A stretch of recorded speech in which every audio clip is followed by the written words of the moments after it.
ఇక్కడ ఈ చదువుకునే యొక్క వాక్య భాగంలో ఇర్మియా గ్రంథం 1:8 ఒక మంచి మాట అంటున్నాడు. అక్కడ చూడండి, భయపడకుము. చాలామంది భయపడుతున్నారు. భయపడకుము, నిన్ను విడిపించుటకు నేను నీకు తోడై ఉన్నాను, ఇదే యెహోవా వాక్కు. ఈ రోజున చాలామంది భయపడుతున్నారు.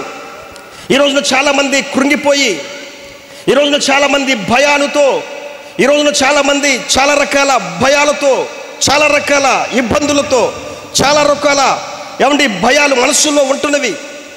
మనస్సులో చాలా రకాల భయాలని చాలామంది పెట్టుకున్నారు. ఈ భయాలు అనేటువంటివి ఎలాంటివంటే మనిషిని చాలా కృంగదీసేటువంటివి, మనిషిని చాలా బాధ పెట్టేటువంటివి, చాలా చాలా చాలా చాలా పాడు చేసేటువంటివి. ఈ భయాలు మనిషిని మంచాన్ని కట్టుకునేటట్టుగా చేస్తున్నాయి. ఈ భయాలు మనిషిని రోగాన్ని పొందుకునేటట్టుగా చేస్తున్నాయి. కాబట్టి వాక్యం ఇక్కడ చెప్తుంది, దేవుడు అన్నాడు, భయపడకండి. శ్రమ వస్తుందా? భయపడవద్దు. ఇందాక మనం చెప్పుకున్నాం కదా, ఆపదల్లో నుండి ఆయన విడిపించేవాడని. కీర్తనలు 34:19, కీర్తనలు 34:17 ఆయన శ్రమల్లో నుండి విడిపించేవాడని చెప్పుకున్నాం. ఇంకా ఇర్మియా గ్రంథం 31:11 మనకంటే బలవంతులైన వారి చేతుల నుండి విడిపించేవాడు. ఇప్పుడు ఇక్కడ దానియేలు ఆ సింహాల గుహలో నుంచి విడిపించబడితే, ఆ దానియేలు దగ్గర అక్కడున్న సైనికుల ముందు దర్యావేషు నుంచి చెప్తున్న ఆయన ఈ మాట మాట్లాడుతున్నాడు. దానియేలు గ్రంథం 6:27 ఆయన ఎవరు అనుకుంటున్నారు? ఆయన విడిపించేవాడు, ఆయన రక్షించేవాడు. హల్లెలూయా! విడిపించేవాడు, రక్షించేవాడు. నేను నీకు తోడై ఉన్నాను, భయపడకుము, నిన్ను విడిపించుటకు నేను నీకు తోడై ఉన్నానని చెప్పిన దేవుడు విడిపించడానికి, రక్షించడానికి సమర్థుడైన దేవుడు అంటున్నాడు దర్యావేషు. ఒక అన్యుడైన వ్యక్తి సాక్ష్యం ఇస్తున్నాడు, వాళ్ళ దేవుడు చాలా గొప్ప దేవుడు.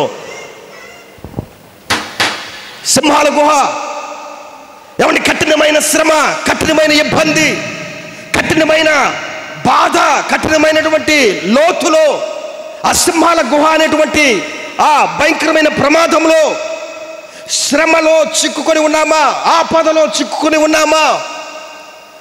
దానియేలు లాగా మనము కూడా ఉపద్రవంలో చిక్కుకొని ఉన్నామా? అలాంటి పరిస్థితుల్లో ఈ రోజున వాక్యం చెప్తుంది, మనం ఆరాధించే దేవుడు ఆయన ఎలాంటి దేవుడు అనంటే, మనల్ని విడిపించుటకు సమర్థుడైన దేవుడు. హల్లెలూయా! మనల్ని విడిపించుటకు సమర్థుడైన దేవుడు, సమర్థుడైన దేవుడు. విడిపించడానికి, రక్షించడానికి సమర్థుడైన దేవుడు. విడిపించువాడును రక్షించువాడునై ఉన్నాడు. ఆయన చేతులు కట్టుకుని ఉండేవాడు కాదు, ఆయన సైలెంట్గా ఉండేవాడు కాదు. మనం ఉన్నటువంటి పరిస్థితుల్లో మనకి గొప్ప విడుదలనిచ్చి మనల్ని ముందుకు తీసుకుని వెళ్ళేవాడు. అందుకే ఇర్మియాలో అక్కడ మనం చదువుకున్నాము, భయపడవద్దు. మీకు వచ్చే టెన్షన్లు చూసి మీరు భయపడవద్దు, మీకు వచ్చే నిందలు చూసి మీరు భయపడవద్దు, మీకు వచ్చే ఇబ్బందులు చూసి మీరు భయపడవద్దు, మీకు వచ్చేటువంటి అసమాధానకరమైనటువంటి పరిస్థితులను చూసి మీరు భయపడవద్దు. మీరు భయపడకుండా ధైర్యం కలిగి ఉండండి, ఎందుకంటే నిన్ను విడిపించడానికి నేను నీకు తోడై ఉన్నాను. హల్లెలూయా! లక్ష్మి కొన్ని సంవత్సరాల క్రితం నాకు నా ఫోన్ నెంబర్ ఎట్టగో తీసుకుని ఫోన్ చేసింది. అంతకుముందు ఆ బిడ్డతో మాట్లాడిన దాఖలాలు లేవు, నేను మాట్లాడిన దాఖలాలు లేవు, ఎప్పుడు మాట్లాడాల చెల్లెమ్మతో.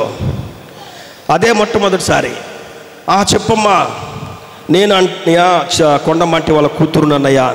చెప్పు తల్లి, ఏందమ్మా? అన్నయ్య, మేము ఇక్కడ చెన్నైలో నేను నా భర్త చాలా ఇరుక్కుపోయి ఉన్నాం.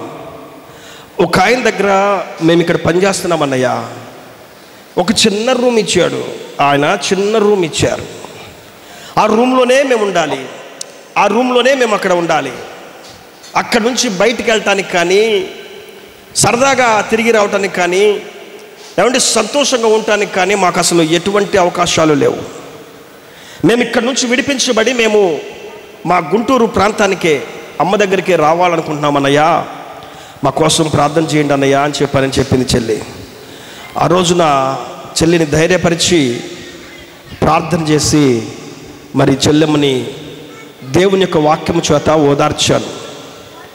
దేవుడు ప్రార్థన ఆలకించి, ఎంత గొప్ప దేవుడు అంటే ఆయన కనీసం సరిగ్గా జీతం కూడా ఇయ్యడు, అంత కఠినంగా ఉండే వ్యక్తి ఆయన. ఎలాంటి వ్యక్తి అంటే అక్కడ చాలా బాధలు పెడుతూ వీళ్ళని అసలు బయటికి పోనివ్వకుండా ఒక అప్పు అనే ఒక భూతద్దం చూపించి ఏమండి వాళ్ళని కట్టేసేసేసారు అక్కడ. అటువంటి పరిస్థితుల్లో దేవుడు ఎంత గొప్ప కార్యాలు చేశాడంటే ఆ పరిస్థితుల్లో నుంచి వారిని గుంటూరుకు క్షేమంగా తీసుకొచ్చాడు. హల్లెలూయా. అప్పుడు పిల్లలు లేరు. ఇప్పుడు ఆ చెల్లెమ్మకి ఎంతమంది మీ పిల్లలు? 3 బిడ్డలు. హల్లెలూయా. చక్కటి 3 బిడ్డలను ఇచ్చాడు. ఏమండి పని చేసుకోవడానికి పనినిచ్చాడు. మరి ఈ రోజున ఆ భయంకరమైన ఊబిలో నుంచి దేవుడు విడిపించాడు. ఆ రోజున తెలుసు ఎంత బాధపడిందో ఆ బిడ్డ, ఎంత దుఃఖపడిందో. నా దగ్గర విడిపించే పరిస్థితులు లేని పరిస్థితుల్లో చిక్కుని ఉంటారు చాలామంది. ఇలాగా విడుదల పొందలేని పరిస్థితుల్లో చాలామంది ఇలాగే చిక్కుని ఉంటున్నారు. చాలా ప్రాంతాల్లో చాలా వాళ్ళు ఉన్నటువంటి పరిస్థితుల్లో. ఇక్కడ వాక్యం చెప్తుంది, మీరు భయపడవద్దు, నిన్ను విడిపించుటకు నీకు తోడయున్న దేవుడును నేను అని అంటున్నాడు. హల్లెలూయా. నిన్ను విడిపించుటకు నీకు తోడయున్నాను. కొన్ని మాటలు చదువుకుందాం, నేను క్లుప్తంగా చెప్తాను, మనం త్వరగా ముగించుకుందాం. మనల్ని ఆయన ఎప్పుడు విడిపిస్తాడు? మనం ఎలా ఉంటే ఆయన విడిపిస్తాడు? ఇందాక మనం చెప్పుకున్నాము, మనం ఎటువంటి పరిస్థితుల్లో ఉంటే విడుదల కావాలని కోరుకుంటామో. అయితే పిల్లరా, మనం ఆరాధించే దేవుడు మనం ఎలా ఉంటే మనల్ని విడిపిస్తాడు. దేవుడు విడిపించేవాడు. అయితే మనం ఎలా ఉంటే విడిపిస్తాడు ఆయన? ఏమంటే ఈ కఠినమైన శ్రమల్లో నుంచి, ఈ భయంకరమైనటువంటి అపవాది క్రియల్లో నుంచి, ఏమంటే ఈ యొక్క ఊపుల్లో నుంచి, నీ సమస్యలైనటువంటి వలయాల్లో నుంచి నువ్వు విడిపించబడాలంటే నువ్వు ఎలా ఉంటే, నేను ఎలా ఉంటే, మనమందరం ఎలా ఉంటే ఆయన మనల్ని విడిపిస్తాడు. ఆలోచన చేయండి పిల్లారా. ఒక జాబ్ పొందుకోవాలంటే ఆ జాబ్ పొందుకోవడానికి కొంత అర్హత కావాలి కదా. ఒక పని చేయాలంటే ఆ పనికి కొంత అర్హత ఉండాలి నీకు నాకు. ఇప్పుడు ఆయన మనల్ని విడిపించాలంటే మనం ఎలా ఉంటే ఆయన విడిపిస్తాడు?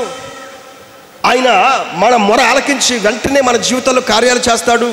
నేను మీకు ఒక 3 లేదా 4 విషయాలు మీకు త్వరగా టయాన్ని బట్టి బోధిస్తాను. చూడండి, ద్వితీయోపదేశకాండం 23వ అధ్యాయం, ద్వితీయోపదేశకాండం 23వ అధ్యాయం 14వ వచనం చూడండి.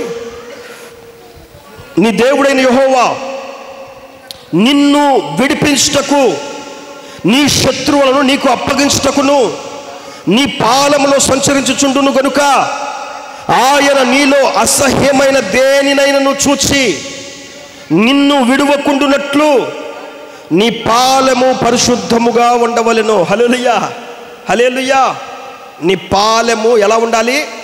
పరిశుద్ధముగా ఉండాలి. దేవుడు నిన్ను విడిపించాలి అని అంటే ఇక్కడ అంటున్నాడు, నీ శత్రువులందరిలో నుంచి నిన్ను విడిపించాలంటే, నువ్వున్న పరిస్థితుల్లో నుంచి నిన్ను విడిపించాలి అని అంటే, నీవు దేవునికి అసహ్యమైన దానిని ఏదైతే ఉన్నదో అది తొలగించుకొని పరిశుద్ధంగా ఉండాలి. హల్లెలూయా. పరిశుద్ధంగా ఉండాలి. నీ జీవితం, నీ హృదయం ఎప్పుడైతే పరిశుద్ధంగా ఉంటుందో అప్పుడు ఆయన నిన్ను విడిపిస్తాడు. ఆయన విడిపించే దేవుడు. ఆ హృదయం ఎలా ఉంది? ఈ రోజున మన జీవితాలు ఎలా ఉంటున్నవి? ఏమంటే మన యొక్క బ్రతుకులు ఎలా ఉంటున్నవి? ఆయన విడిపించేవాడు, ఆయన నమ్మదగిన దేవుడు, ఆయన కార్యములు చేసేవాడు. అయితే మనం ఎలా ఉంటున్నాం?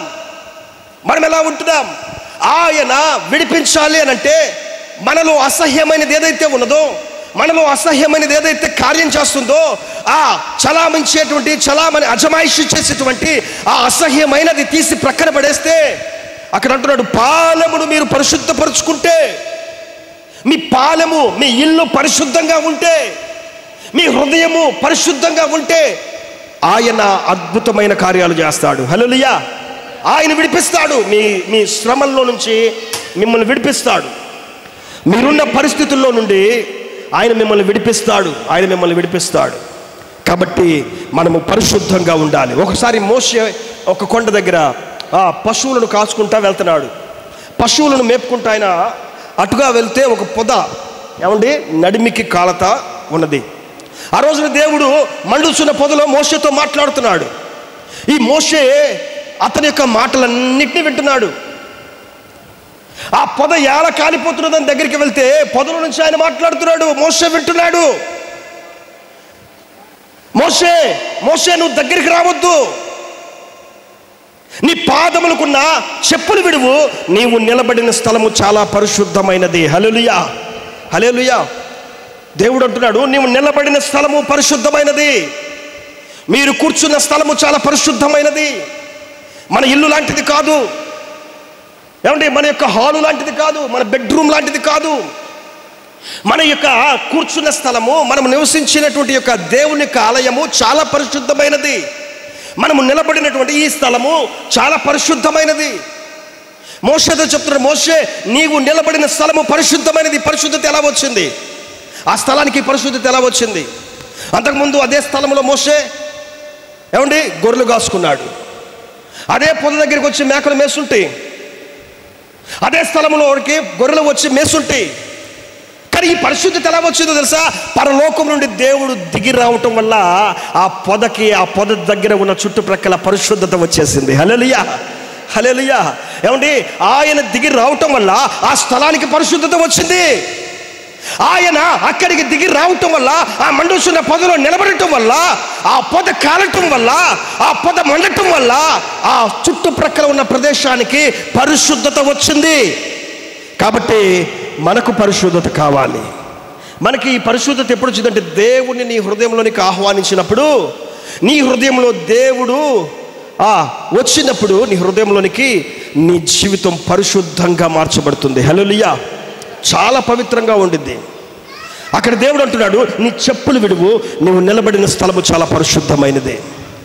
నేను మీకు చెప్తున్నాను పిల్లారా, నేనేం చెప్పాలనుకుంటున్నానంటే, మన హృదయము లేదా మన జీవితం పరిశుద్ధంగా ఉండాలంటే ఏం చేయాలి అనే మాట గురించి మీకు చెప్తున్నా. ఆయన విడిపిస్తాడు, ఆయన విడిపించే దేవుడు తప్పకుండా. మాట ఇచ్చిన వాడు మాట తప్పేవాడు కాదు. ఆయన విడిపిస్తాడు, ఆయన రక్షించుటకు విడిపించుటకు సమర్థుడైన దేవుడు. అయితే ఆయన ఎప్పుడు విడిపిస్తాడు అని ఇక్కడ చెప్తుంటే, ఈ వాక్యములో మనకు దేవుడు చెప్తున్నాడు, పరిశుద్ధాత్మ దేవుడు మనకు బోధిస్తున్నాడు ఏంటంటే, నేను విడిపిస్తా. నీ హృదయం, నీ ఇల్లు, నీ జీవితం, నీ బ్రతుకు పరిశుద్ధపరచబడినప్పుడు నేను విడిపిస్తాను. హల్లెలూయా.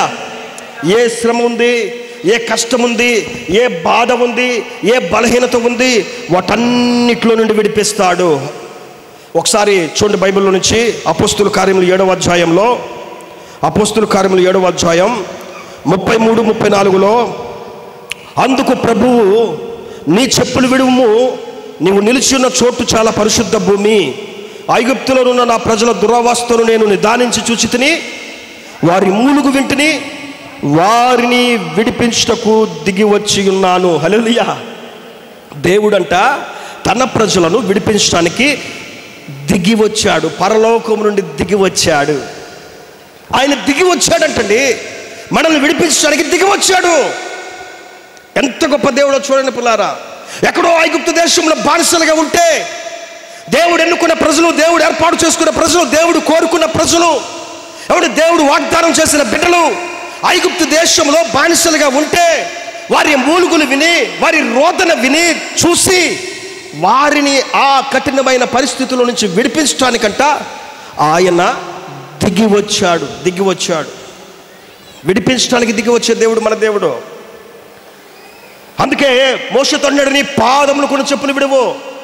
ముందు పరిశుద్ధమైన స్థలంలోనికి రావాలి, విడిపించబడాలి. అంటే వారి దగ్గర నువ్వు నిలబడేటప్పుడు నువ్వు పరిశుద్ధంగా ఉండాలి. నీ ఇంట్లో దేవుని కార్యాలు చూడాలంటే, నీ ఇంట్లో వాళ్ళు చూడటానికి ముందు నీ జీవితం పరిశుద్ధంగా ఉండాలి. ఏమండి, నీ ఇంట్లో అద్భుత కార్యాలు మీరు చూడాలంటే ముందు మీరు పరిశుద్ధంగా ఉంటే, మిమ్మల్ని బట్టి ఆ బిడ్డ మారుతాడు, మిమ్మల్ని బట్టి ఆ కుమార్తె మారిద్ది, మిమ్మల్ని బట్టి ఆ భార్య మారిద్ది, మిమ్మల్ని బట్టి ఆ భర్త మారుతాడు. మిమ్మల్ని బట్టి మీ ఇంట్లో వ్యతిరేకంగా ఉన్న వాళ్ళు ఎవరైతే ఉన్నారో వాళ్ళందరూ మారుతారు.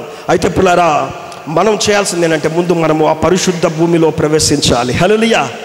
మన జీవితాలు, మన బ్రతుకులు పరిశుద్ధంగా మార్చుకోవాలి, మనం పరిశుద్ధంగా ఉంచుకోవాలి. అప్పుడు దేవుడు ఐగుప్తీయుల చేతిలో నుండి విడిపించేవాడు.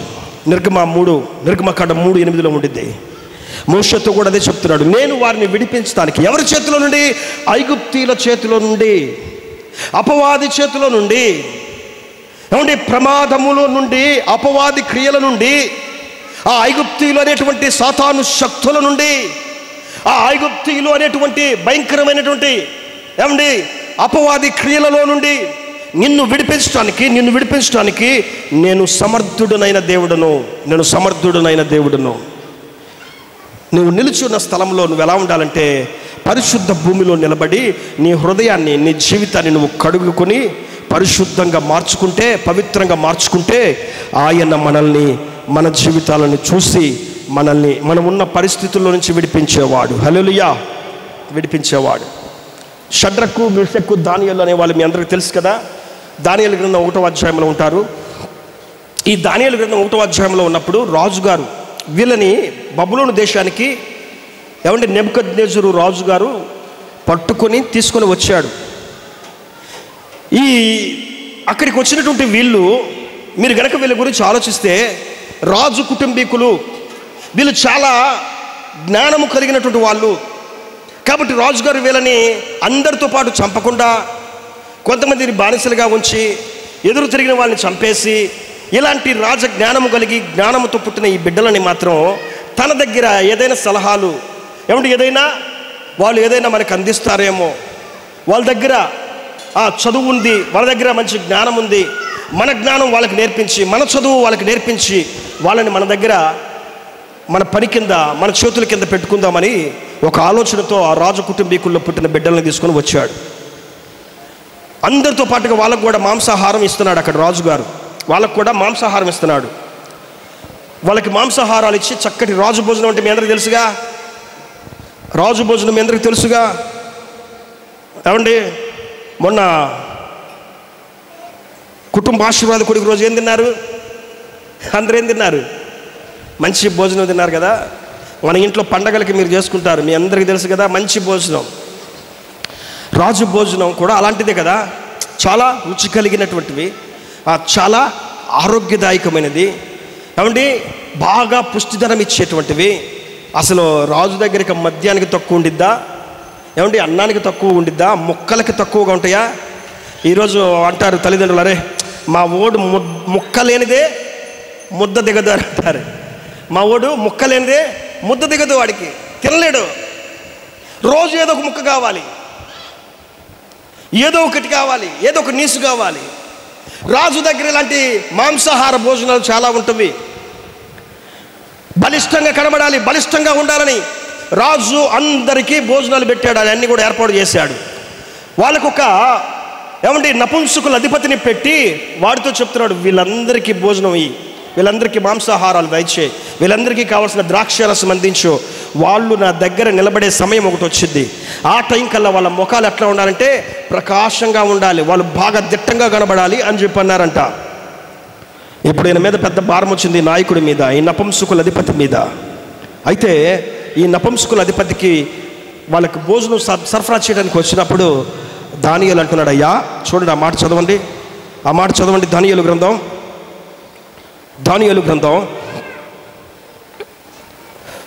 1వ అధ్యాయం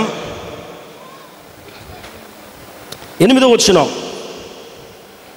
రాజు భుజించు భోజనమును పానము చేయు ద్రాక్షరసమును పుచ్చుకొని తన్ను అపవిత్రపరచుకొనకూడదని దానియేలు ఉద్దేశించి తాను అపవిత్రుడు కాకుండానట్లుగా వాటిని పుచ్చుకొనకుండా సెలవిమ్మని నపుంసకుల అధిపతిని వేడుకుంటున్నాడు.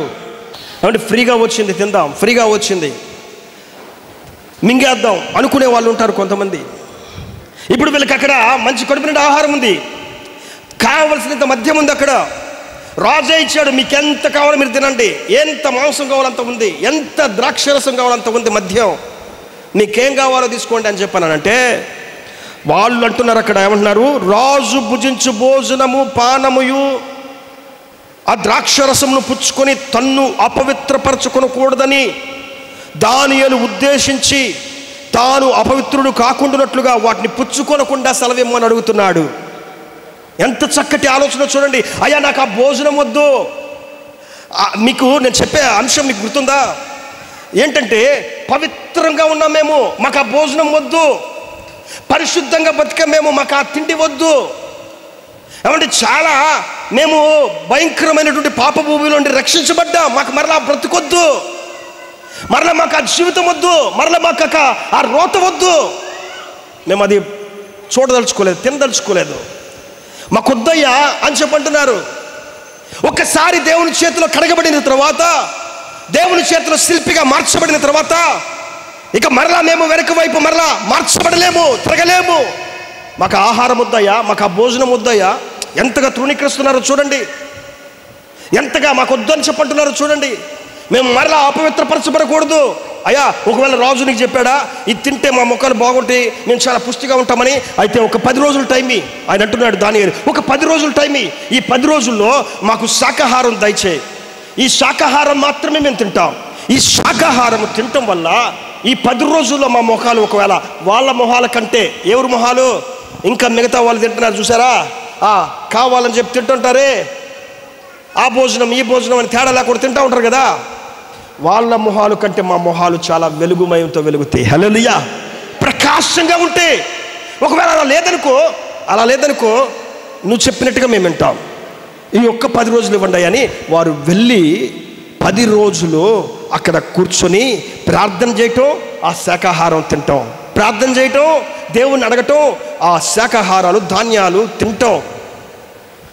ఇట్టి రీతిగా వాళ్ళు తినటం వల్ల, ఇట్టి రీతిగా వాళ్ళు నడుచుకోవటం వల్ల బైబిల్ గ్రంథంలో ఈ 10 రోజుల తర్వాత రాజుగారు, ఆ నపుంసకుల అధిపతి వచ్చి వారి మొహాలు చూసినప్పుడు ఆ దేదీప్యమానంగా ప్రకాశమానమైన వెలుగులతో వెలుగుమయమై ఉంటున్నాయి. హల్లెలూయా. అక్కడ వారు చాలా దేదీప్యమానంగా కనబడుతున్నారు. మంచి అందమైన మొహాలుగా, వెలిగేటువంటి మొహాలుగా వారు అక్కడ కనబడుతున్నారు. ఇది ఒక ఆత్మీయ అర్థంగా నేను మీకు చెప్తున్నా. దేవుడు విడిపిస్తాడు ఎప్పుడంటే, నువ్వు ఒకవేళ అలాంటి ప్లేసులో నువ్వు పనిచేస్తున్నా, ఏమంటే నువ్వు అలాంటి నెబుకద్నెజరు రాజు లాంటి వాడు ఉండేటువంటి ఆఫీసుల్లో నువ్వు డ్యూటీ చేస్తున్నా, నెబుకద్నెజరు నపుంసకుల అధిపతి లాంటి వారు ఉండేటువంటి ప్రదేశంలో నువ్వు జాబ్ చేస్తున్నా, వ్యాపారం నువ్వు చేస్తున్నా, అలాంటి మనుషుల మధ్యలో, అలాంటి ప్రాంతంలో నువ్వు నీ కుటుంబం నివసిస్తున్నా, నేను ఎలా ఉండాలంటున్నాడంటే, ఆ అపవిత్రతలోనికి వెళ్ళకూడదు. మనము ఆ అపవిత్రమైన దాన్ని ఆశించకూడదు. ఎందుకంటే క్రీస్తు యేసు రక్తము చేత మనము కడగబడ్డాం ఆల్రెడీ, ఆ రక్తము చేత మనము కొనబడ్డాం ఆల్రెడీ. ఆయన మనల్ని పరిశుద్ధపరుచుకున్నాడు కాబట్టి మరలా వాటి జోలికి, మరలా వాటి దగ్గరికి వెళ్ళకూడదు. హల్లెలూయా. అందుకే మోషే, నీవు నిలబడిన స్థలం ఎలాంటిదో తెలుసా? పరిశుద్ధమైనది. వారం వారం మీరు వచ్చే ఈ యొక్క స్థలము పరిశుద్ధమైనది. పిల్లరా, వారం వారం మీరు వినే ఈ వాక్యము చాలా పరిశుద్ధమైనది. వారం వారం మీరు ప్రార్థన చేసే ఆ దేవుడు చాలా పరిశుద్ధమైన దేవుడు. ఆ పరిశుద్ధమైన స్థలంలో ఆ పరిశుద్ధ దేవుణ్ణి ఆరాధిస్తున్నటువంటి మనము ఆ పరిశుద్ధంగా ఉన్నప్పుడు ఆయన విడిపిస్తాడు. వాళ్ళు బబులోను దేశంలో అలాగ ఉన్నా కూడా దేవుడు వారిని చూడండి ఎంత గొప్పగా అక్కడ అధిపతులుగా, ప్రధాన అధిపతులుగా చేసి దేవుడు వారిని విడిపించుకుంటా, ప్రతి చిక్కుల్లో నుంచి వారిని విడిపించుకుంటూ వస్తున్నాడు. హల్లెలూయా. ఒకసారి ఆ యొక్క దానియేలును సింహాల గుహలో నుంచి విడిపించాడు. ఏమంటే ఇంకొకసారి ఆ షడ్రకు మెషకు అబేద్నెగోలు అనేటువంటి వారిని అగ్నిగుండంలో నుంచి విడిపించాడు. కొంతమంది పన్నాగం చేశారు వీళ్ళ మీద, ఆ పన్నాగాల్లో నుంచి విడిపించాడు. ఏమండి రాజుగారికి తప్పుడు మాటలు చెప్పారు, వాటిల్లో నుంచి విడిపించాడు దేవుడు. మన దేవుడు ఎవరంటే ఆయన మనల్ని విడిపించేవాడు. ఆయన ఎప్పుడు విడిపిస్తా అంటే నువ్వు నేను పరిశుద్ధంగా ఉన్నప్పుడు. చూడండి యెహోషువ గ్రంథం 3వ అధ్యాయం, యెహోషువ గ్రంథం 3:5, జాషువా చాప్టర్ 3:5. మరియు యెహోషువ, రేపు యెహోవా మీ మధ్య అద్భుత కార్యములను చేయును గనుక మిమ్మును మీరు పరిశుద్ధపరచుకొనుడని జనులకు ఆజ్ఞ ఇచ్చెను. హల్లెలూయా. జనులకు ఆజ్ఞ ఇస్తున్నాడు. వీళ్ళు ఐగుప్తు దేశం నుంచి ప్రయాణమని వెళ్తా వీళ్ళు ఒక ప్రాంతంలో, మరి యోర్దాను నదికి చాలా దగ్గరలో వచ్చి ఆగిపోయారు. ఎదురుగా నది ఉంది. మోషే చనిపోయాడు. యెహోషువకి నాయకత్వం వచ్చింది కొత్తగా. ఈ యెహోషువ గారు ఇప్పుడు అక్కడ ఈ నాయకత్వం కలిగి ఉండి ఆయన మొట్టమొదటి కార్యం చేయటానికి సిద్ధంగా ఉన్నాడు. దేవుని దగ్గర నుంచి ఈ యోర్దాను నదిని దాటించాలి. ఎట్లా దాటించాలి? ఒక గొప్ప విడుదల వెలికి ఇక్కడి నుంచి కావాలి. ఈ యోర్దాను నది అవతలికి వెళ్తే ఇక వెనకాల నుంచి తరుముకుంటూ వచ్చినటువంటి వాళ్ళు రాకుండా ఉంటారు. ఎక్కడి నుంచి? ఎర్ర సముద్రము దాటిన తర్వాత అక్కడి నుంచి వీళ్ళని వెంబడిస్తున్న జనాలు ఎవరైతే ఉన్నారో, ఏమండి, అంతకుముందు ఐగుప్తు దేశం నుంచి వెంబడిస్తున్న వాళ్ళు ఎర్ర సముద్రం దగ్గర ఆగిపోయారు. ఎర్ర సముద్రము దాటిన తర్వాత అక్కడి నుంచి వీళ్ళని వెంబడిస్తూ వీళ్ళని ఇబ్బంది పెడుతూ ఉన్న జనసమూహాలు వీళ్ళని అభ్యంతర పెట్టుకుని ఉండాలంటే వీళ్ళు ఇక్కడ నుంచి అవతలకి వెళ్ళాలి, యోర్దాను నదిని దాటుకొని వెళ్ళాలి. కాబట్టి ఇప్పుడు వీళ్ళు యోర్దాను నది దాటాలంటే మోషే లేడు వీళ్ళ దగ్గర. ఎర్ర సముద్రం దాటించిన మోషే లేడు వీళ్ళ దగ్గర ఎవరున్నారంటే యెహోషువ ఉన్నాడు.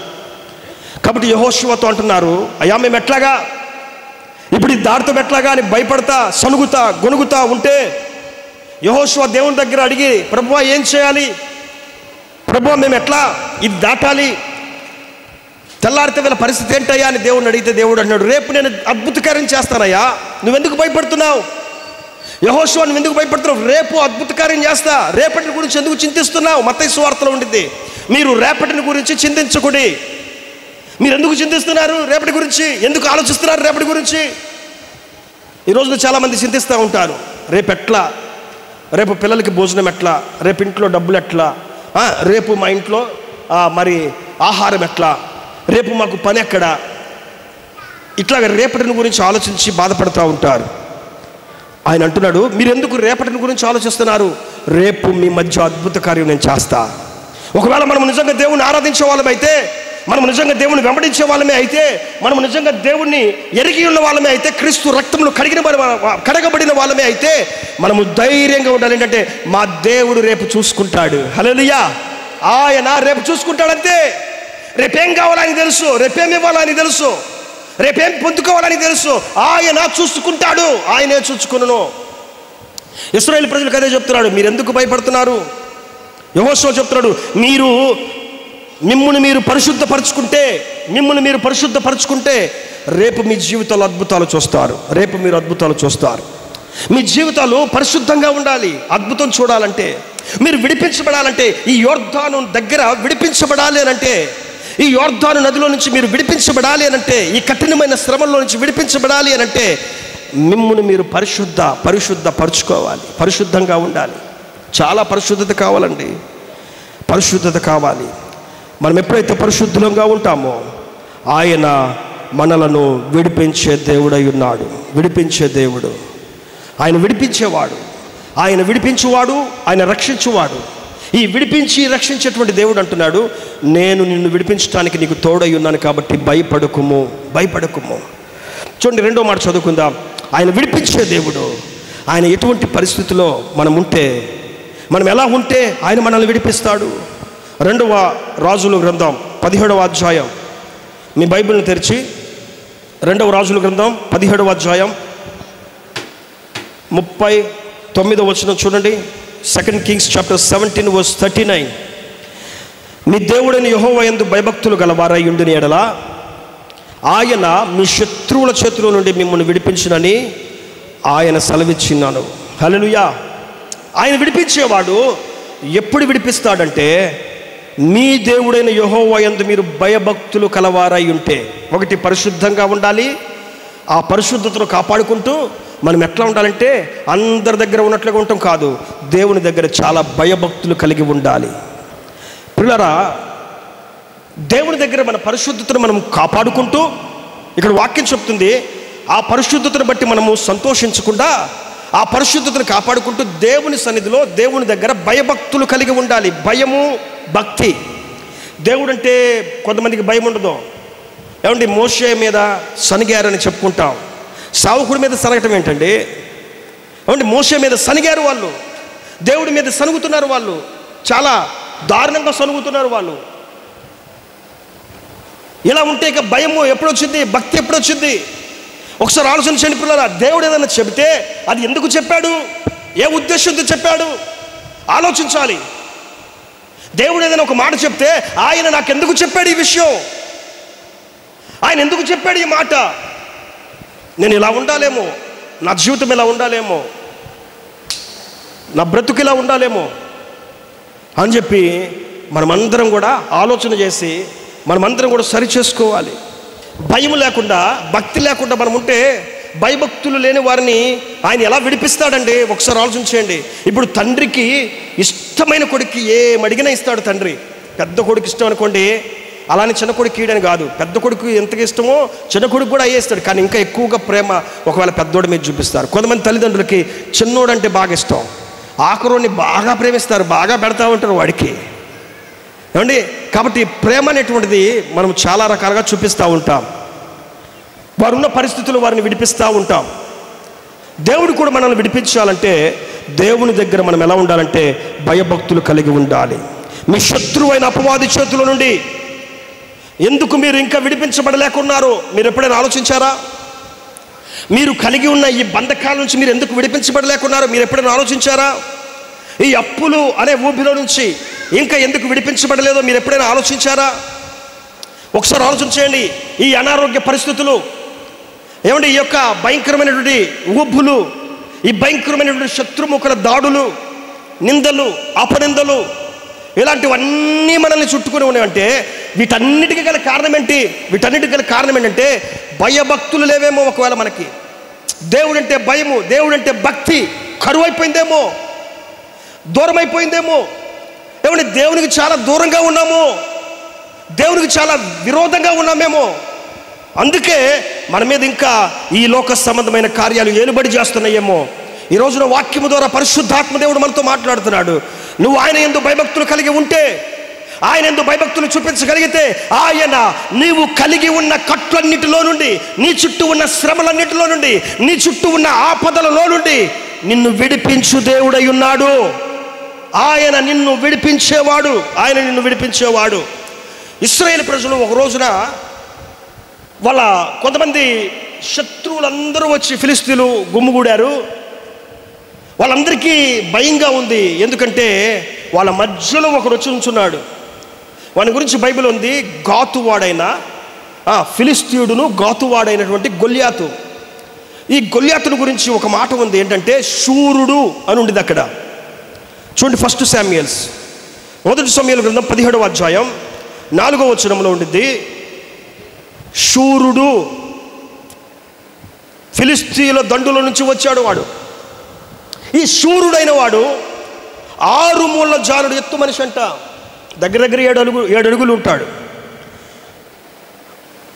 ఆ మూరలు ఏ మూరలో మనకు తెలీదు, 7 అడుగుల పైనే ఉండొచ్చు బహుశా. అంత మనిషి చేతిలో ఒక పెద్ద దోణె లాంటి ఈట పట్టుకున్నాడు. పెద్ద దోణె ఎంత ఉంటుందో అంత ఈట పెట్టుకుని దగ్గరికి ఎవరిని రానియకుండా దేవుడి నామాన్ని, దేవుని బిడ్డలను దూషిస్తూ ఉన్నాడు. బైబిల్ గ్రంథంలో మీరు చూసినట్లయితే ఈ దావీదు ఎప్పుడైతే అన్నలను చూద్దామని చెప్పి అక్కడికి జున్ను ముక్కలు తీసుకుని వచ్చాడో, అన్నల కోసం వచ్చినప్పుడు అన్నలు చూడంగానే అక్కడ ఆ జనాభాలో ఉన్నారు వాళ్ళందరూ కూడా, అందరూ కూడా జనాభాతో నింపబడి గుంపులు గుంపులుగా అవతల బారుడు మనిషి ముందు నుంచొని ఆ ముందును ఏం చేయలేక, ఆ ముందు మనిషి మాట్లాడే మాటలకు ఏం చేయలేక భయపడతా ఉంటే అక్కడ చూడండి ఒక మాట ఉంది. దావీదు అంటాడు, నేను వెళ్ళి అతనితో యుద్ధం చేస్తా. 1 సమూయేలు గ్రంథం 17వ అధ్యాయం 37వ వచనం చూడండి. 37వ వచనం, సింహము యొక్క బలము నుండి, ఎలుగుబంటి యొక్క బలము నుండి నన్ను రక్షించిన యెహోవా ఈ ఫిలిస్తీని చేతిలో నుండి కూడా నన్ను విడిపించును. దావీదు అంటున్నాడు, నేను వెళ్తాను, నేను వెళ్ళి యుద్ధం చేస్తా. అంటే నువ్వు వెళ్తే వాడి నుంచి నిన్ను ఎవరు విడిపిస్తారయ్యా, నిన్ను ఎవరు తప్పిస్తారయ్యా అని చెప్పానంటే దావీదు అంటున్నాడు, నా దేవుడు నన్ను విడిపిస్తాడు, నా దేవుడు నన్ను విడిపిస్తాడయ్యా. అయ్యో బయట అంత గొప్ప మనిషి ఉన్నాడని మీరు భయపడుతున్నారా? బయట అంత పెద్ద మనిషి ఉన్నాడని చెప్పి మీరు కృంగిపోతున్నారా? అతని చేతుల్లో నుండి విడిపించువాడు నేను ఆరాధించే దేవుడు. ఆయన ఎవరో తెలుసా? సింహము యొక్క బలము నుండి విడిపించిన వాడు. ఆయన ఎవరో తెలుసా? ఎలుగుబంటి యొక్క బలములో నుండి నన్ను రక్షించిన వాడు. ఆయన నన్ను రక్షించిన వాడు. కాబట్టి ఆయన విడిపించేవాడు, ఆయన విడిపిస్తాడు. ఆయన ఎప్పుడు విడిపిస్తాడంటే నేను ఆయన దగ్గర భయము భక్తి చూపించినంత కాలము నన్ను విడిపిస్తూనే ఉంటాడు. హల్లెలూయా.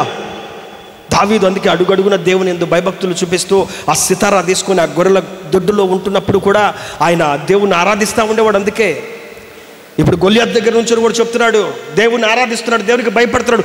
నా దేవుడు, నా దేవుడు. భయము చూడండి, దేవుడి మీద ఎంత భయము, ఎంత భక్తి సామరస్యంతో ఉన్నాడో, నా దేవుడు విడిపిస్తాడు, యుద్ధము యెహోవాదే. ఏమండి, ఆ భక్తి మనకు కావాలండి. మనము 10 మందిలో ఉన్నా దేవుని ప్రకటించే వారిగా ఉండాలి. మనము 100 మందిలో నుంచున్నా కూడా దేవుని గురించి సాక్ష్యం ఇచ్చేవారిగా ఉండాలి. సిగ్గుపడేవారిగా ఉండకూడదు, భయపడేవారిగా ఉండకూడదు.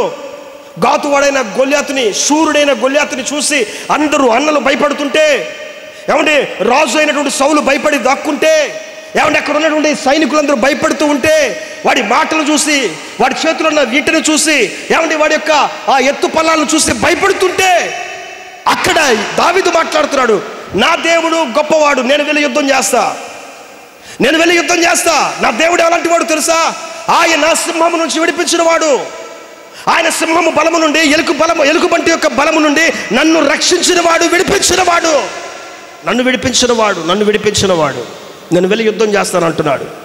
కాబట్టి మనం ఆరాధించే దేవుడు విడిపించేవాడు. ఆయన ఎప్పుడు విడిపిస్తాడంటే, దావీదులాగా మనము భయభక్తులు కలిగి ఉన్నప్పుడు, శ్రమ వచ్చినా భయము చూపించేవాడు, దేవునికి భక్తి కలిగి ఉండేవాడు. అవునండి, దావీదు మీద ఎన్ని నిందలు వచ్చినాయో ఆ నిందల్లో దేవునికి భయభక్తులు చూపించాడు. దావీదు మీద ఎన్ని ఇబ్బందులు వచ్చినాయో, ఎంతమంది ఏడ్చారో, ఎంతమంది సనిగారో, గొనిగారో, వాటన్నిటిలో కూడా దేవుని భయభక్తులు చూపించాడు. ఆఖరికి దావీదు పక్కనే ఏమంటే ఉన్న వాళ్ళు మోసం చేసిన పరిస్థితులు ఉన్నవి. అలాంటి పరిస్థితుల్లో కూడా దావీదు దేవుని భయభక్తులు చూపించడం మర్చిపోలా. పోయిన వారం చెప్పుకున్నాం కదా, ఆయన అద్దుల్లాము గుహ లాంటి గాఢంధకారపు లోయల్లో ఆయన సంచరించినప్పుడు ఆ లోయల్లో కూడా దేవుని యందు భయభక్తులు చూపించడం నేర్చుకున్నాడు. అందుకే దేవుడు దావీదుని బహుగా ఆశీర్వదించి అతను కలిగి ఉన్న పరిస్థితుల నుంచి విడిపించాడు. భయభక్తులు కలిగి ఉండాలండి. ఒక రోజున ఒక సేవకుడు ఈ యెషయా అనేటువంటి ఒక ప్రవక్త రాజు అయినటువంటి హిజ్కియా దగ్గరికి వెళ్ళిపోయి చెప్తున్నాడు, అయ్యా దేవుడు నాకు చెప్పాడయ్యా, నువ్వు మరణించబోతున్నావు, ఇంకా నువ్వు చనిపోబోయే టైం దగ్గర పడింది కాబట్టి నీ ఇంటిని చక్కబెట్టుకో అని చెప్పానంటే, వెంటనే హిజ్కియా తన ముఖమును గోడ తొట్టు తిప్పుకొని ప్రార్థన చేస్తున్నాడు, దేవా ఎదుగో నీ ఎదుట నేను ఎలా ఉన్నానో, సత్యమును అనుసరించి నేను నీ దగ్గర ఎట్లా ప్రవర్తించానో, అయ్యా యథార్థ హృదయుడినై సత్యముతో నీ సన్నిధిని నేను ఎట్లా నడుచుకుంటున్నానో, నీ దృష్టికి అనుకూలంగా సమస్తము నేను ఎట్లా జరిగించానో కృపతో జ్ఞాపకం చేసుకోయ్యా అని ప్రార్థన చేస్తున్నాడు. దేవుని వైపు తిరిగి గోడతట్టు ఆ కళ్ళమ్మటి నీళ్లు కారుస్తూ ప్రార్థన చేస్తుంటే దేవుడు మరలా యెషయా ప్రవక్తను పంపించి అంటున్నాడు, యెషయా ప్రవక్త ద్వారా దేవుడు మాట్లాడుతున్నాడు, హిజ్కియా నీవు కార్చిన కన్నీటిని నేను చూశాను, నీ యొక్క మనవిని నేను ఆలకించాను, నేను నిన్ను బాగు చేస్తాను. నీ ప్రార్థన నేను అంగీకరించా, నీ కన్నీటిని నేను చూసా, నేను నిన్ను బాగు చేస్తా. హల్లెలూయా, నేను నిన్ను బాగు చేస్తాను అని చెప్పంటూ ఆయన ఒక మంచి మాట అంటున్నాడు. 6వ వచనం చూడండి, ఈ యొక్క 2వ రాజుల గ్రంథం 20వ అధ్యాయం 6వ వచనం, ఇంకా 15 సంవత్సరముల ఆయుష్షు నీకు ఇచ్చేదను, మరియు నా నిమిత్తమును నా సేవకుడైన దావీదు నిమిత్తమును ఈ పట్టణమును నేను కాపాడుచు నిన్నును ఈ పట్టణమును అష్షూరు రాజు చేతుల్లో పడకుండా నేను విడిపించేదను. హల్లెలూయా. ఏమంటున్నాడు? విడిపిస్తా. పక్కనే రాజు పొంచుకుని ఉన్నాడంట అష్షూరు రాజు. ఏమని? వీళ్ళు ఎప్పుడు దొరుకుతారా, ఎప్పుడు దొరికిద్దా, వీళ్ళని పట్టుకుందాం, వీళ్ళ మీదకి వెళ్ళి పడదామని అష్షూరు రాజు పక్కన సిద్ధంగా ఉన్నాడంట. దేవుడు ఇక్కడ చెప్తున్నాడు హిజ్కియాతో, నువ్వు చేసిన ప్రార్థన నేను విన్నాను హిజ్కియా, నువ్వు చేసినటువంటి మనవి నేను విన్నాను, నీ కన్నీటిని నేను చూశాను, నేను నిన్ను బాగు చేయటం మాత్రమే కాదు, ఇంకా నీకు 15 సంవత్సరాల ఆయుష్నిచ్చి ఆ రాజు అయిన ఆ యొక్క అష్షూరీయుల రాజు అయినటువంటి అతని చేతిలో నుండి అతను మీ మీద పడకుండా మిమ్మల్ని విడిపిస్తాను. ఇదంతా ఈయనకి ఈ విడుదల ఎలా వచ్చింది? ఈ రాజు గారికి విడుదల ఎలా వచ్చింది? ఆ రాజు చేతిలో నుంచి పడకుండా ఈ హిజ్కియా రాజు గారు ఎలా తప్పించబడ్డాడు? ఈయనకి అనారోగ్య పరిస్థితి నుంచి ఎలా బాగు చేయబడ్డాడంటే కేవలం ప్రార్థన, భయభక్తులు చూపించడం వల్ల దేవునికి. యెషయా వచ్చి చెబితే, నేను చచ్చిపోతాను ఏంట్రా, నువ్వేంద్రా చచ్చిపోతావని మాట్లాడుతున్నావు అని చెప్పానని అతని దగ్గరికి వెళ్ళిపోయి అతన్ని దూషణ మాట్లాడలేదు, అతను చెరసాల్లో వేయండిరా వీడిని అని చెప్పానంటలా.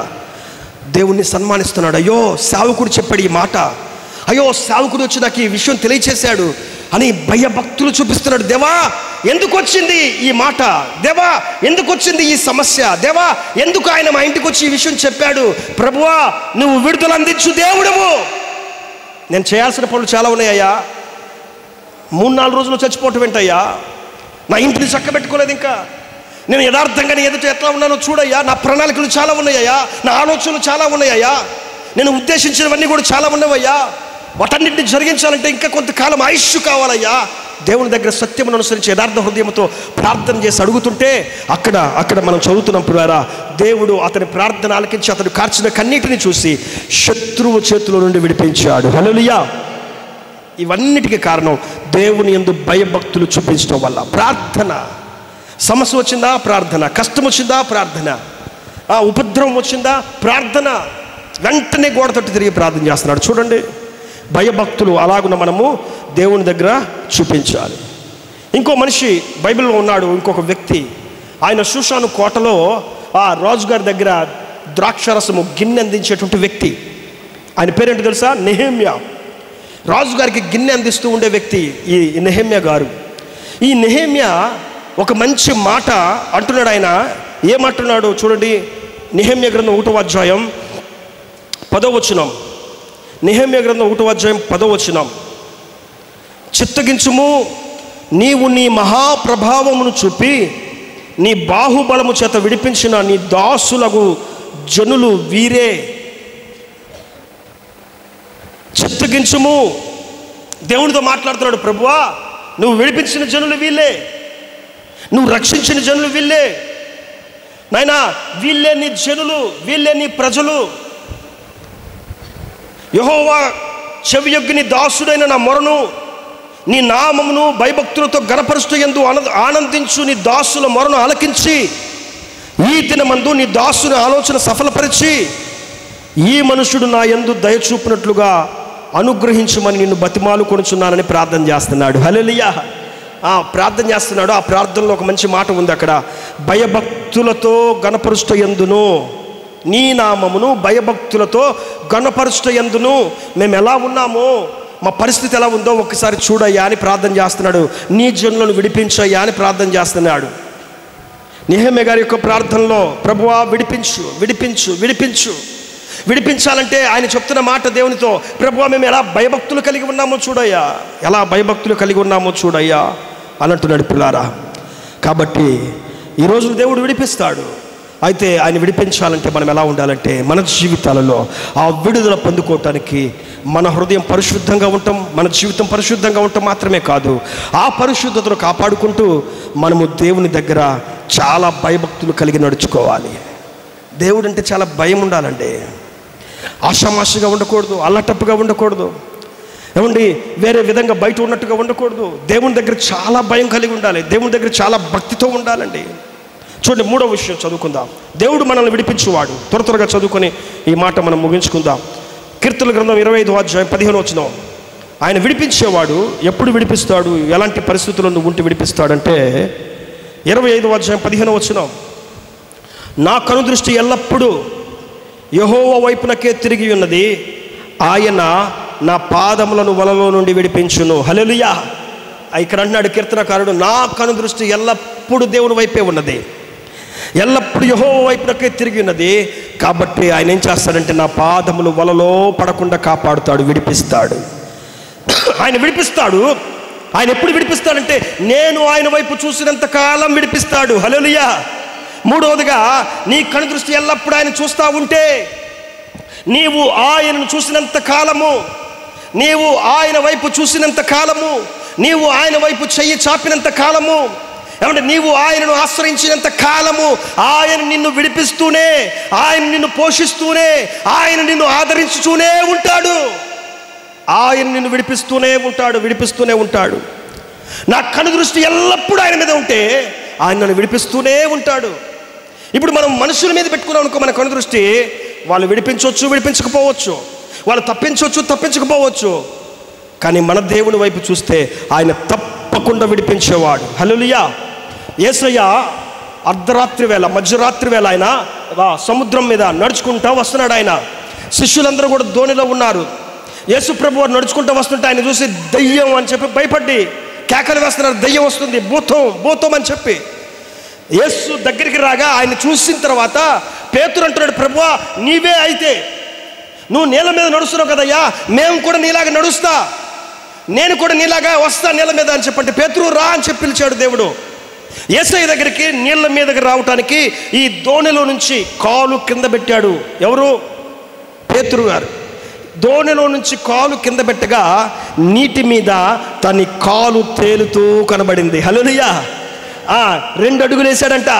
నడుస్తుంటం ప్రారంభించాడు. నీటి మీద భయం పోయింది. వామ్మో, ఇంతవరకు ఇదే నీళ్ళలో చేపలు పట్టానే, ఇదే నీళ్ళలో ఇలాంటి పడవ వేసుకొని ఎన్నోసార్లు దోణిలతో నడిచానే, తిరిగానే, నేను ఎప్పుడు కూడా ఇలాంటి సాహసం చేయలేదు, ఇలాంటి నడవటం ప్రారంభించలేదు, నాకు ఎప్పుడు కూడా చూడలేదు, నేను పుట్టుకుని మొదలుకొని మా తాత ముత్తాతలు కూడా ఎవరు నడవలేకపోయారు, కానీ ఇంత గొప్ప అద్భుతం పొందుకున్నానే, నిజంగా ఇంత గొప్ప దేవుడేనని చెప్పి ఆయన నీటి మీద నడవటం ప్రారంభించాడు. ఎవరు? పేతురు గారు. యేసయ్యతో పాటుగా నడవటం ప్రారంభించాడు. యేసు వైపు చూస్తున్నంతసేపు, యేసు దగ్గరికి వెళ్తున్నంతసేపు నడవటం ప్రారంభించాడు నీటి మీద. ఎప్పుడైతే గాలి వైపు చూశాడో, చూడండి మాట, ఎప్పుడైతే గాలి వైపు చూశాడో, ఎప్పుడైతే ఉపద్రవం వైపు చూశాడో ఆయన మునగటం ప్రారంభమైంది. మత్తయి సువార్త 14వ అధ్యాయం, మత్తయి సువార్త 14వ అధ్యాయం 30వ వచనం. గాలిని చూచి భయపడి మునిగిపోసాగగా ప్రభువా నన్ను రక్షించమని కేకలు వేస్తే వెంటనే యేసు చెయ్యి చాపి అతన్ని పట్టుకొని అల్ప విశ్వాసి ఎందుకు సందేహపడుతువని అతనితో చెప్పాను. హల్లెలూయా. కాబట్టి ఇప్పుడు ఇతను నడవటం ఎలా వచ్చింది? ఆయన వైపు చూసినంత కాలం నడిచాడు. హల్లెలూయా. దేవుని వైపు చూసినంతసేపు నీళ్ళ మీద నడవటం ప్రారంభించాడు. ఈ వాక్యం మనకు ఆత్మీయంగా ఏం తెలియజేస్తుందో తెలుసా? నువ్వు దేవుని వైపు చూసినంత కాలం నీ చుట్టూ ఉన్న శ్రమల్లో నిన్ను నడిపించుకుంటూ తీసుకుని వెళ్తాడు. నీకున్న ఆపదల్లో నుంచి నిన్ను నడిపించుకుంటూ తీసుకుని వెళ్తాడు. నీ చుట్టూ ఎలుగుబంట్లు లాంటి మృగాలు ఉన్నాయా? సింహాల లాంటి బలము కలిగిన మృగాలు ఉన్నాయా? నిన్ను మృంగివేయాలని ఆలోచనతో ఉన్న మృగాలు, నిజమేనండి, మృగాలు మన చుట్టూ ఉంటవి. ఓరకని నిందలేసేవాళ్ళు మన చుట్టూ ఉంటవి కదా. వాటన్నిటిలో నన్ను నడిపించాలంటే, ఆయన నడిపించేవాడు నడిపించాలంటే ఇక్కడ వాక్యం చెప్తుంది, నీ కనుదృష్టి ఆయన వైపు చూస్తూనే ఉండాలి. హల్లెలూయా. ఇక్కడ పేతురు ఆయన వైపు చూసినంతసేపు నడిచాడు. కానీ ఎప్పుడైతే ఆ గాలి, పెద్ద గాలి వస్తుంటే ఆ ప్రచండమైన గాలి వైపు చూశాడో మునగటం ప్రారంభించాడు. ఆ పెద్ద తుఫాన్ను చూశాడో, ఆ భయాందోళన కలిగించేటువంటి అలల పొంగును చూశాడో మునగటం ప్రారంభించాడు. కాబట్టి పిల్లరా, నువ్వు నీ జీవితంలో విడిపించబడాలి అంటే ఆయన వైపు చూస్తూనే ఉండాలి, ఆయన వైపు చూడాలి. మనుషులు నమ్ముకుంటూ కంటే యెహోవాను ఆశ్రయించుట మేలు, రాజులను నమ్ముకుంటూ కంటే ఆయనను ఆశ్రయించుట మేలు. ఈ లోకంలో ఎవరు మనల్ని విడిపించలేరండి.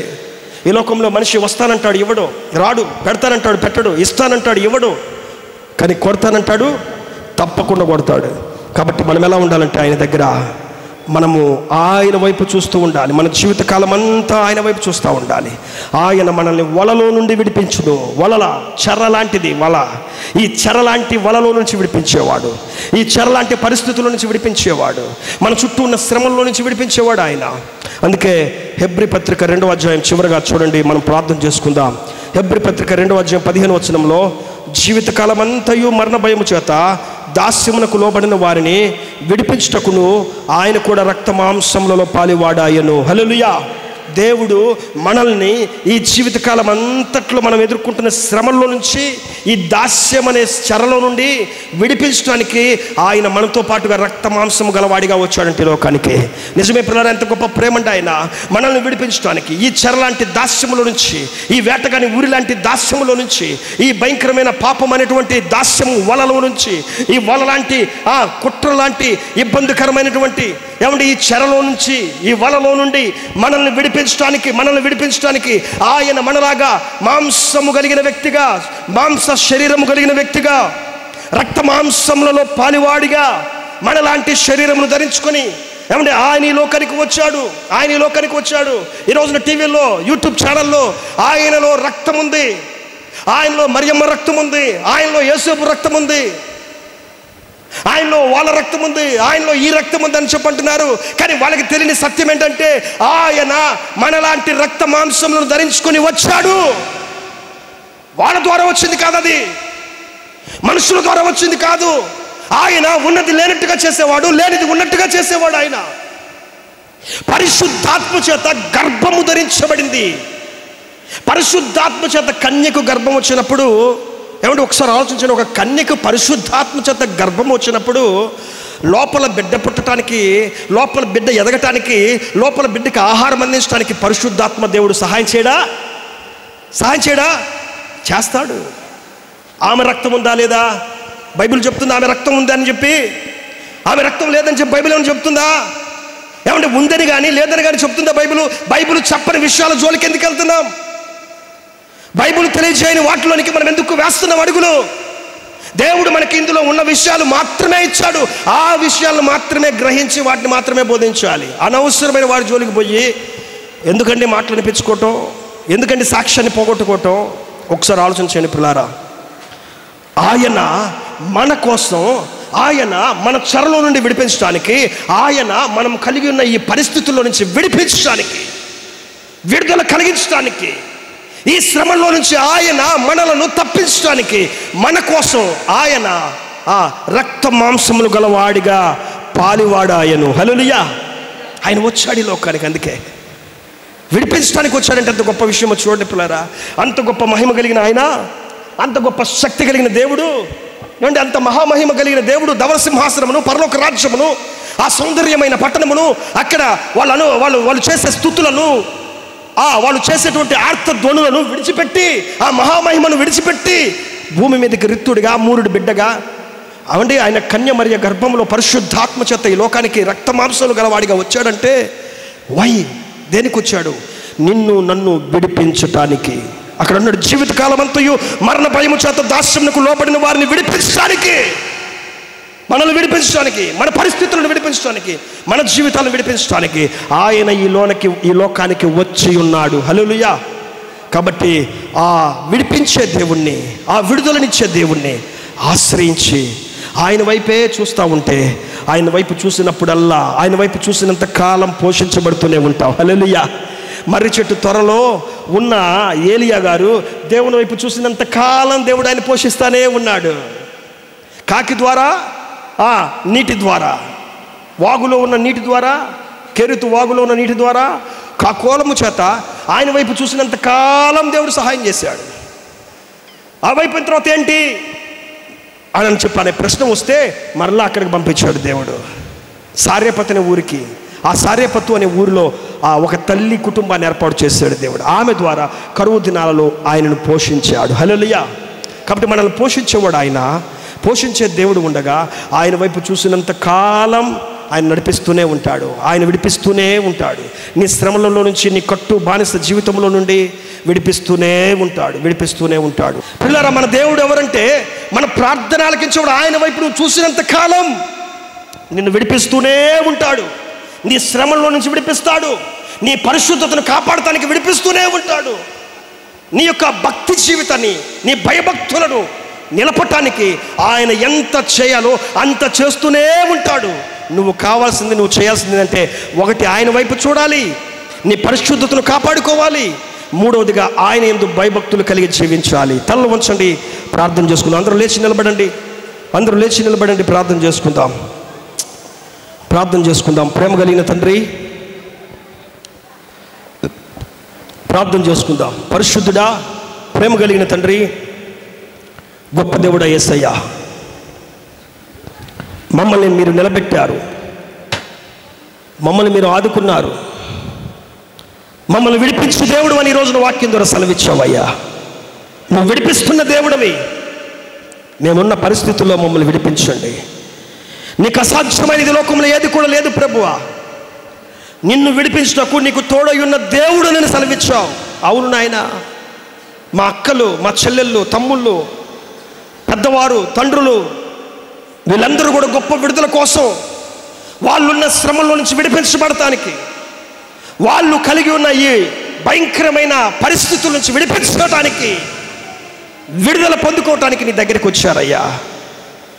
యేసయ్యా, ఈ రోజున వాక్యం ద్వారా నీ ఆత్మచేత మాతో మాట్లాడావు.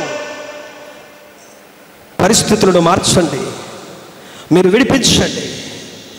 నీ యందు భయభక్తులు చూపించడానికి సిద్ధంగా ఉండగా నాయనా, ఎల్లప్పుడూ నీ వైపే చూడటానికి, నీ వైపే చూస్తూ ముందుకు నడుస్తుండగా,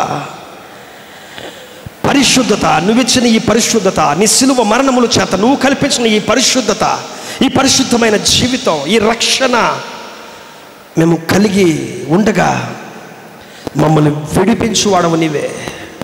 యేసయ్యా, మాకు విడుదల కలుగు చేయండి. మా పరిస్థితులన్నింటిలో విడిపించండి.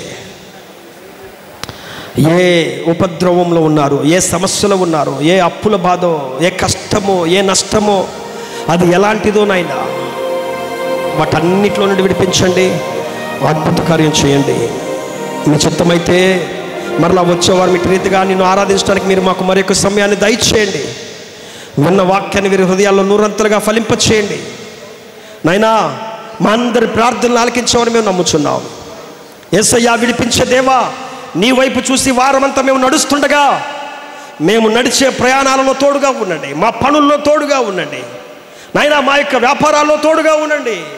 మా సంఘం చేయుచున్న పనులన్నింటిలో తోడుగా ఉండండి. పరిచర్య అంతట్లో తోడుగా ఉండండి. గొప్ప విడుదల కలుగు చేయండి, విడిపించండి. ఇంకా నాయనా జరగవలసిన కార్యాలు వీరి జీవితంలో జరిగించండి. ఆయురారోగ్యాలు దయచేయండి. నీ ఆశ్చర్యకరమైన మేలుతో మీరు నింపి నడిపించమని మహిమ, ఘనత, ప్రభావములు చెల్లిస్తూ కానుకలు తీసుకొచ్చిన బిడ్డలను దీవించండి. నువ్వు చూస్తున్నావయ్యా వారిచ్చేవి, వారు తెచ్చిన ధాన్యమును నువ్వు చూస్తున్నావు తండ్రి. గొప్ప కార్యాలు చేసి వారిచ్చిన దానికి 1000 రెట్లు సహాయాన్ని మీరు అందించమని యేసయ్య శక్తి కలిగిన నామములో ప్రార్థించి అడిగి వేడుకుంటున్నాం పరమ తండ్రి, ఆమేన్. మన తండ్రి అయిన దేవుని ప్రేమ, కుమారుడైన క్రీస్తు యేసయ్య వారి కృప, పరిశుద్ధాత్మ కన్యుని సహవాసం మనలను విడిపించుటకు మనకు తోడయున్న ఆ దేవుని యొక్క సమాధానము సదాకాలము తోడుగా ఉండి నడిపించునుగాక. ఆమేన్, ఆమేన్. నా ప్రాణమా యెహోవాను సన్నతించుము, నా అంతరంగంలో ఉన్న సమస్తమా ఆయన పరిశుద్ధ నామమును సన్నతించుము. నా ప్రాణమా యెహోవాను సన్నతించుము, ఆయన చేసిన ఉపకారములలో దేనిని మరువకుము. ఆమేన్.